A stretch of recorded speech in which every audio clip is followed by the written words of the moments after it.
Hello everyone, welcome to Bind Edutech. अभी हम लोग स्टूडेंट्स मल्टीपल चॉइस क्वेश्चन देख रहे थे ऑफ करंट इलेक्ट्रिसिटी।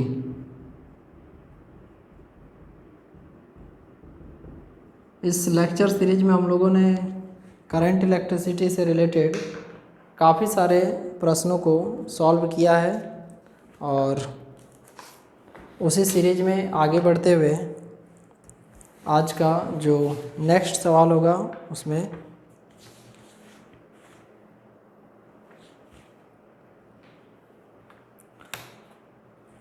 वो सवाल है आपको कि Ohm's law is valid when temperature of a conductor is. देखिए सवाल क्या है, Ohm's law is valid, ohms law valid रहता है कब, when temperature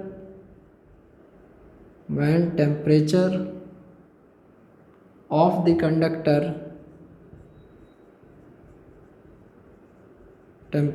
the conductor is first option very high,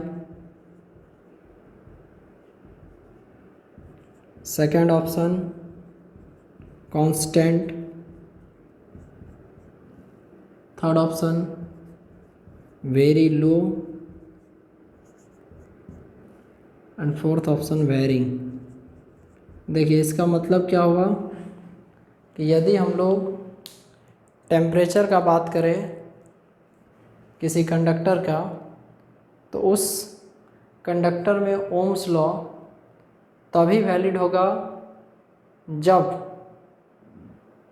उस सब्सटेंस का जो टेम्परेचर है वो कांस्टेंट रहेगा। क्योंकि यदि हम लोग टेम्परेचर को हाई करेंगे या टेम्परेचर को बहुत ज़्यादा लो करेंगे या वेरिंग नेचर का होगा, तो उससे ओम्स लॉ जो होता है that is V is directly proportional to I, इस पर इम्पैक्ट पड़ेगा और इस पर इफेक्ट पड़ेगा। V is directly proportional to I। It means to say that इसमें अधिक करंट और लो करंट ये टेम्परेचर पर वैरी करेगा। वैसे भी हीटिंग इफेक्ट ऑफ करंट होता है, तो वहाँ से भी हम लोग H बराबर I² RT देखते हैं। तो कहीं ना कहीं टेम्परेचर और करंट एक दूसरे पर डिपेंड करता है। तो ये लॉ तभी तक वैलिड है जब तक टेम्परेचर कांस्टेंट है। तो लिखेंगे V is directly proportional to I at constant temperature. यदि टेम्परेचर कांस्टेंट रहेगा तो उस कंडीशन में V is directly proportional to I होगा, ओम्स लॉ वैलिड होगा। और यदि टेम्परेचर वेरी करता है उस कंडीशन में ओम्स लॉ वैलिड नहीं होगा। आगे है to obtain maximum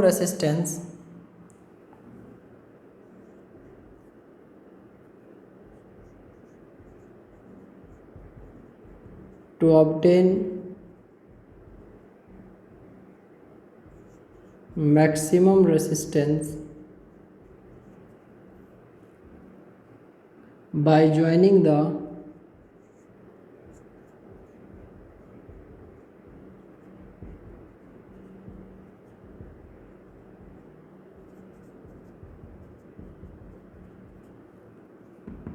given resistors, they should be grouped in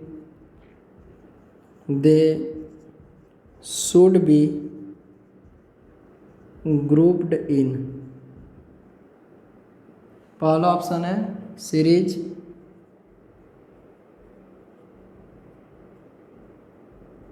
दूसरा ऑप्शन है पैरेलल, थर्ड ऑप्शन है mixed and the fourth one is none of these. देखिए, यदि किसी गिवन सर्कमस्टांस से, किसी गिवन कॉम्बिनेशन से हम लोगों को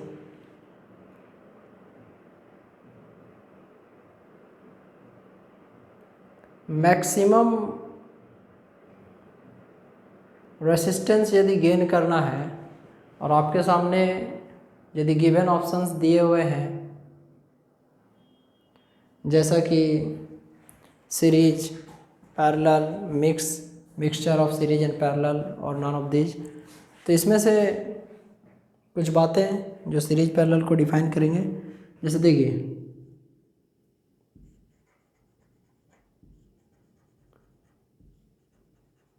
ये जो कॉम्बिनेशन दिख रहा है ये सीरीज कॉम्बिनेशन ऑफ रेसिस्टर्स है।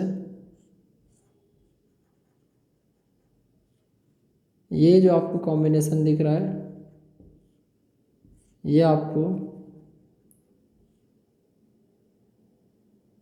पैरेलल कॉम्बिनेशन को बता रहा है। और जब हम लोग मिक्स्ड कॉम्बिनेशन का बात करेंगे तब उसमें आपको सीरीज और पैरेलल ये दोनों मिला हुआ होगा। It means to say that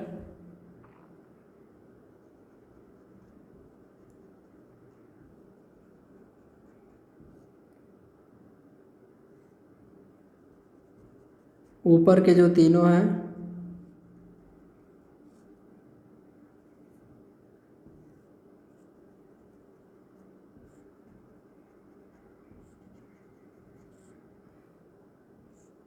इस तरीके से आप बहुत ज़्यादा से ज़्यादा अपने ढंग से ड्रॉ कर सकते हैं।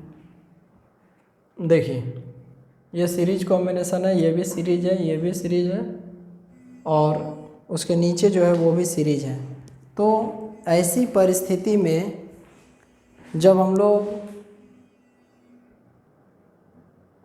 इसके बाद जब हम लोग इसमें सीरीज और पैरेलल का डिस्कशन करेंगे तो उसमें सीरीज कॉम्बिनेशन में इफ़ेक्टिव जो रेसिस्टेंस है वो आता है R P is equal to R S is equal to R1 plus R2 plus R3। Series में आता है R S is equal to R1 plus R2 plus R3 up to जहाँ तक जोड़ना है। और जब कुछ रेसिस्टर्स को पैरेलल में जोड़ा जाएगा तो 1 by R P is equal to 1 by R1 plus 1 by R2 plus 1 by R3 up to ऐसे करके जुड़ता जाएगा। और जब मिक्स्ड कॉम्बिनेशन का बात आता है तो देखिए, मिक्स्ड कॉम्बिनेशन में थोड़ा सा दिमाग लगाना पड़ेगा। पहली बात तो यदि आइडेंटिकल रेसिस्टर्स नहीं हुआ तो बहुत ज़्यादा प्रॉब्लम होने वाला है। कैसे? फर्स्ट ऑफ ऑल, ऊपर के जो तीन आपको दिख रहे हैं उनका यदि आप रेसिस्टेंस जोड़ते हैं तो R1 plus R2 plus R3 हो जाएगा। इसको यदि मान लीजिएगा R4 plus R5 plus R6, उसी तरीके से R7, R8, R9, R10, R11, R12, तो पहले सबका सीरीज कॉम्बिनेशन लेना पड़ेगा और फिर दो कॉम्बिनेशन के बीच में हम लोग को पैरेलल कॉम्बिनेशन का फॉर्मूला लगाना पड़ेगा। तो ऐसे प्रश्नों में हेक्टिक रूप से कैलकुलेशन का ईज होने के लिए, उसको आसान करने के लिए जनरली हम लोग आइडेंटिकल जो रेसिस्टर है उसको कंसीडर करते हैं। बाय द वे, सपोज कीजिए यदि आइडेंटिकल रेसिस्टर्स को कंसीडर किया जाए are are are,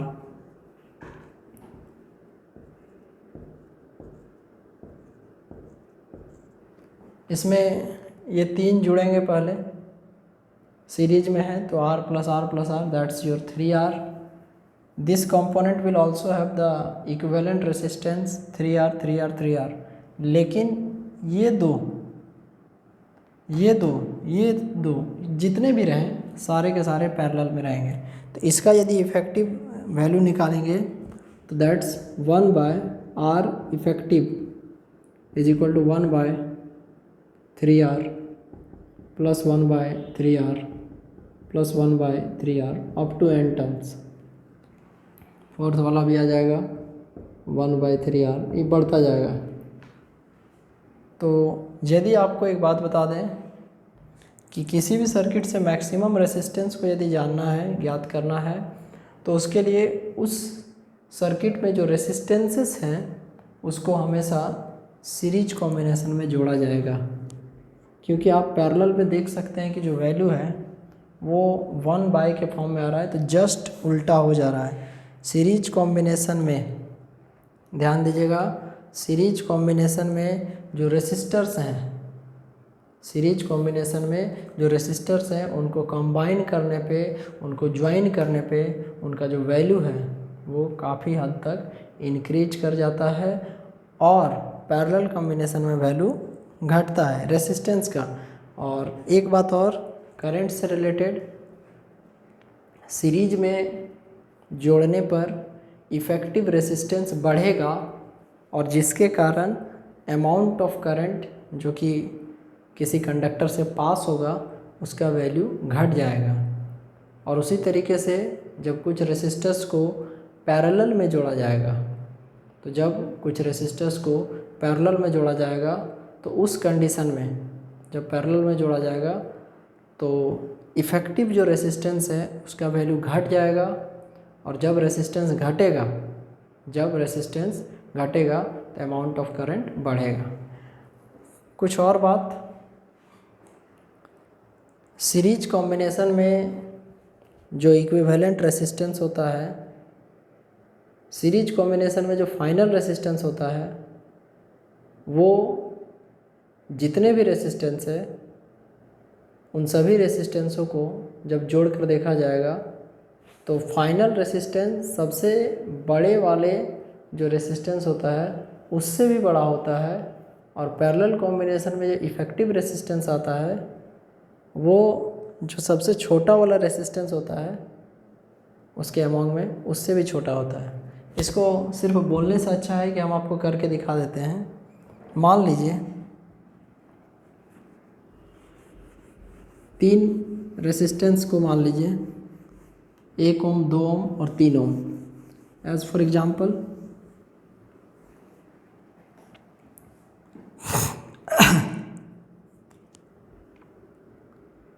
1 ohm plus 2 ohm plus 3 ohm, इनको जब सीरीज में जोड़ा जा रहा है तो 1 और 2, 3 प्लस 3 RS 6 ओम आया इफ़ेक्टिव रेसिस्टेंस इन सीरीज। अब इसी चीज़ को यदि पैरेलल में जोड़ा जाए तो 1/RP resistance in parallel is equal to 1/1, 1/2 plus 1/3। तो 1/RP बराबर, देखिए इसका एलसीएम 1, 2 और 3 का एलसीएम आ जाएगा 6, तो 1 × 6 6, तो यहाँ बच जाएगा 6, 2 × 3 3 प्लस इसको इससे डिवाइड कर दीजिए 2।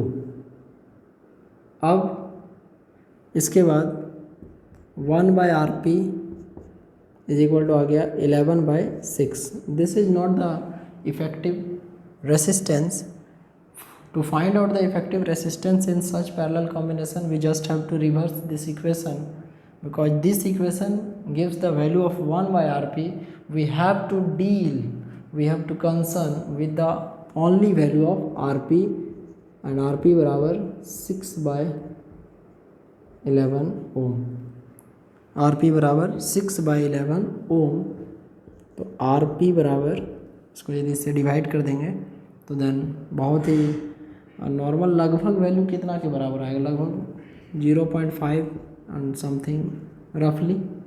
आप देखिए ये जो वैल्यू आया 0.5 ओम, और आपके सामने जो 3 रेसिस्टर प्रेजेंट है 1, 2, 3, ये जो 3 रेसिस्टर आपके सामने प्रेजेंट हैं 1, 2, 3, और यहाँ पर जो आपके सामने वैल्यू है 0.5 वो इन तीनों से छोटा है। और सीरीज में देखिए जो 6 ओम आया है वो 1, 2, 3 इन तीनों में से जो सबसे हाईएस्ट है, जो सबसे ग्रेटर है वो है 3, उससे भी बड़ा है। तो इस प्रकार से हम लोगों ने देखा दैट किस तरीके से वैल्यू इंक्रीज करता है और कब डिक्रीज करता है।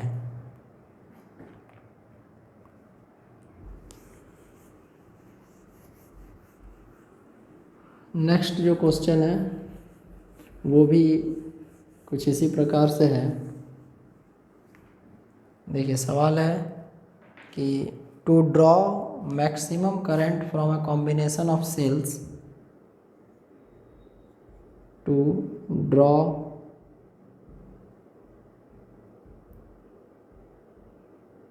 maximum current from a combination of cells,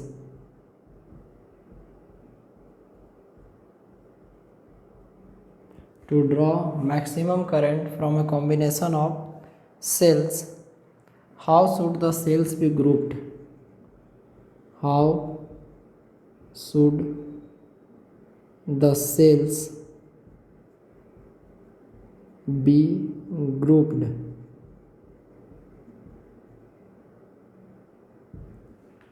देखिए first of all series,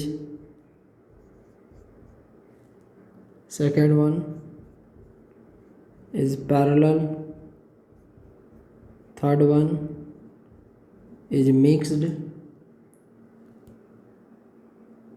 and fourth one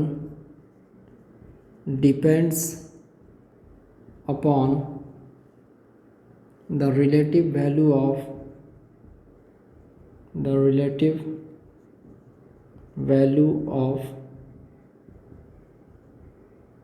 internal and external resistance। देखिए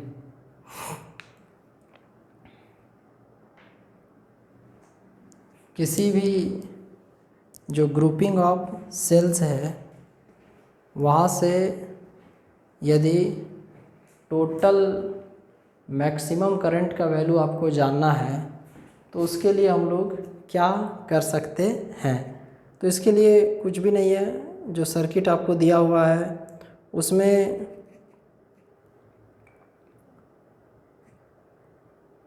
उस सर्किट में से हम लोग को इफ़ेक्टिव रेसिस्टेंस का वैल्यू यदि फाइंड करना है तो इसके लिए हम लोग मिक्स्ड कॉम्बिनेशन पर जाएंगे और उस पर यदि मैक्सिमम करंट हम लोग को जानना है तो देन हम लोग जो इंटरनल और एक्सटर्नल रेसिस्टेंस का जो टर्म आता है उस पर हम लोग फोकस करेंगे। तो देखिए ये बनेगा कैसे। तो फर्स्ट ऑफ ऑल हम लोग कुछ सेल्स का ग्रुपिंग को देखते हैं इन मिक्स्ड कॉम्बिनेशन।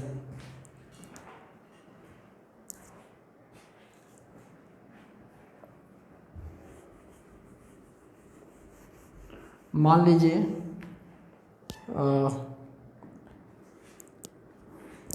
ये देखिए फर्स्ट सेल है,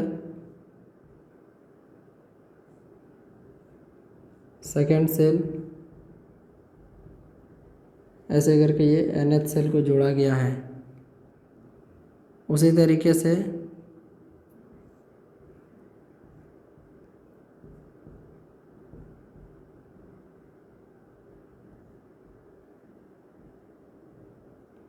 फिर यहाँ पे तीसरा आएगा,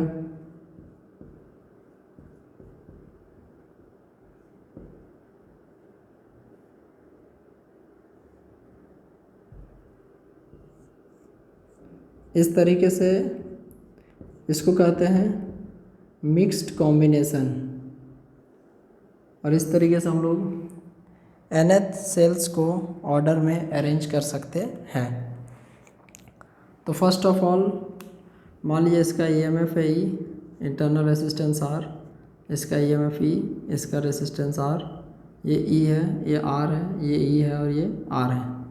इसी तरीके से सबका जो EMF है वो E दिया हुआ है, इसको हम लोग बाहर से एक्सटर्नल सर्किट से कनेक्ट किए हैं। आपका स्विच है इधर, देखिए। अब इसके बाद हम लोग एक सेल का सिर्फ इसको हम लोग M इंटू N रो और कॉलम के फॉर्म में हम लोग देखेंगे, M rows and N columns. देखिए ये जो दिख रहा है ये सब रो है, एंड ये जो ऐसे करके वर्टिकल लाइन्स है दे आर कॉल्ड कॉलम्स। देखिए इसको रो समझिए एंड दीज आर कॉलम्स। तो फर्स्ट ऑफ ऑल जैसे इसका EMF है E, इसका भी है E, इसका भी E, ऐसे करके जुड़ते जाएगा। And EMF potential which is a scalar quantity. तो टोटल EMF यदि आप ऐसे में फाइंड करना चाहते हैं, इसका आंसर D होगा। ये हम बताएंगे क्योंकि इसको अभी हम मिटा रहे हैं। तो इस तरीके से जोड़िएगा तो टोटल जो EMF आएगा एक रो का वो आएगा NE, और सिर्फ एक यदि रो का बात करेंगे तो रेसिस्टेंस आ जाएगा, total resistance R plus R up to ऐसे करके जुड़ जाएगा M टाइम्स N टाइम्स तक, तो यहाँ से आ जाएगा NR। अब इसके बाद जैसे इसका NR आया, इसका भी NR है, इसका भी NR है, इसका भी NR है, M रोज़ में उसको जोड़ा गया है और सारे के सारे पैरेलल में हैं। तो जब सब के सब पैरेलल में हैं तो पैरेलल में फार्मूला होता है 1/R1 plus 1/R2 plus 1/R3 up to 1/Rn। तो यहाँ से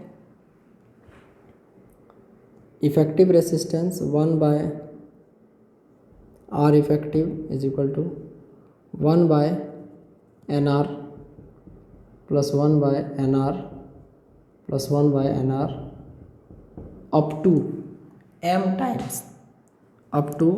टाइम्स, फिर यहाँ पे जोड़ देंगे 1/NR। इसको M टाइम्स तक जोड़ना है। तो 1/R इफेक्टिव बराबर एलसीएम आ गया NR 1 प्लस 1 प्लस 1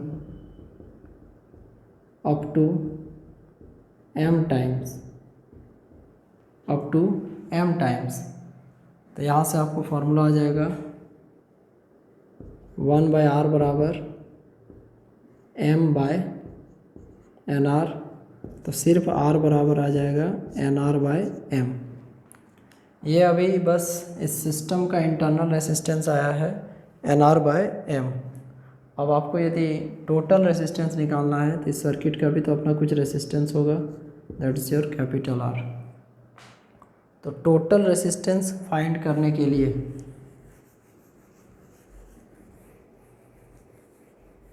सर्किट का फाइनल टोटल रेसिस्टेंस के लिए लिखेंगे दैट टोटल रेसिस्टेंस यदि सर्किट का निकालना है तो NR/M प्लस R, यह आ जाएगा M NR plus MR, NR plus MR/M। अब इसके बाद हमारा फॉर्मूला होता है Ohm's law, that is V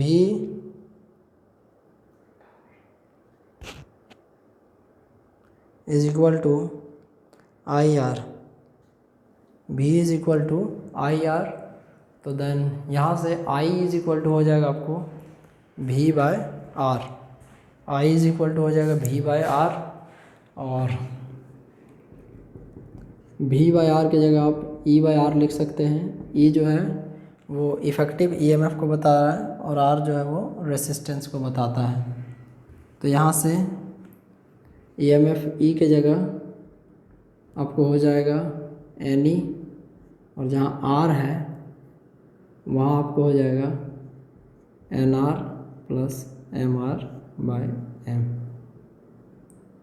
ये ऊपर चला जाएगा तो आई बराबर M N E N R plus M R. इसमें जो छोटा आर है और जो बड़ा आर है दोनों का अपना फिजिकल सिग्निफिकेंस है। जो छोटा आर है वो आपको इंटरनल रेसिस्टेंस को बता रहा है, और जो बड़ा आर है वो आपको एक्सटर्नल रेसिस्टेंस को बता रहा है। तो देन इसमें हम लोग मैक्सिमम करंट यदि चाहिए तो ये जो वैल्यू आप देख रहे हैं इसको सबसे मिनिमम होना पड़ेगा।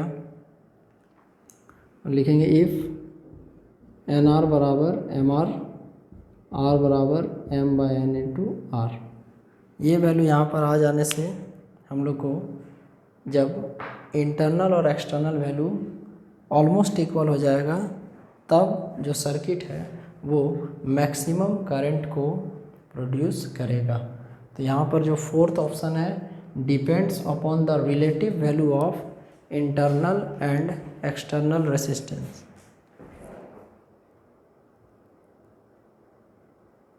सर्किट के इंटरनल और एक्सटर्नल जो रेसिस्टेंस है उस पर डिपेंड करेगा। तो ये क्वेश्चन हम लोग का यहीं पर कंप्लीट होता है। अब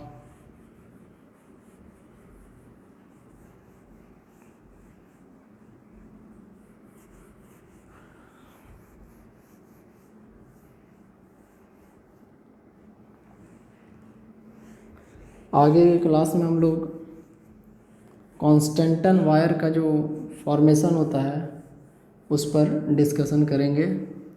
क्वेश्चन हम आपके लिए पहले ही दे देते हैं।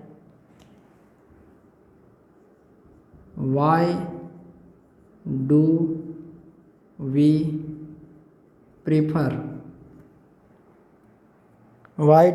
Prefer constantan wire for making standard resistor. Constantan wires for making standard resistors. Why do we prefer Constantan wires for making standard resistors? पहला ऑप्शन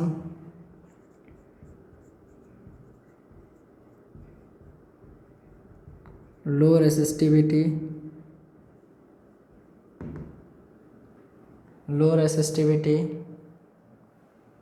दूसरा ऑप्शन है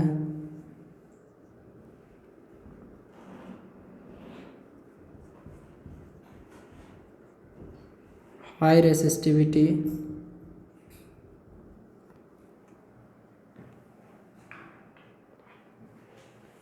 तीसरा है high temperature coefficient of resistance.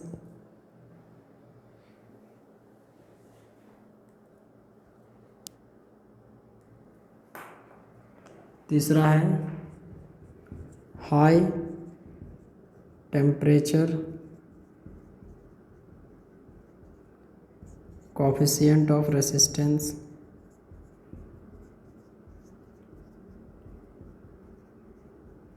और चौथा है low temperature coefficient of resistance. इसका जवाब आपको फाइंड करना है। नेक्स्ट क्लास में हम लोग इसी चीज़ पर डील करेंगे। ओके स्टूडेंट, देन अभी का क्लास यहीं तक रहेगा। नेक्स्ट वीडियो में इसके आगे। Take care of yourself. Thank you very much. Bye.